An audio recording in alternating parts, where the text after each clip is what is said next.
Do you use a leg press when you work out? Here are some things that often go overlooked that can help you get the most out of using this machine.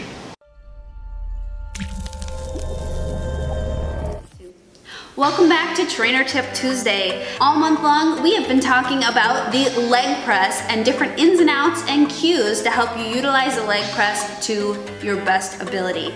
Today specifically, we're gonna be talking about the cue of intending to slide your feet apart as you do the leg press. We're gonna dive into some of the pros of using this tip. One thing a lot of people struggle with when doing the leg press is really feeling their glutes engage while they're doing the exercise. A lot of times people may feel like it stresses their knees or they really feel their quads a lot, but if you really want to get your glutes involved, here's a quick tip for that.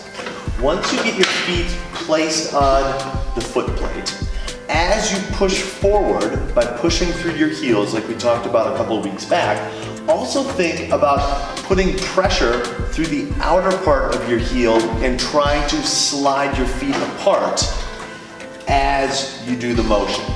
Now, what this is going to do is it's going to create more sensation towards your hips, specifically in your glutes, as you bring the foot plate forward and as you bring it back. So instead of just thinking about pushing forward, think about pushing through the outer part of your heel and trying to slide your feet apart as you do this exercise.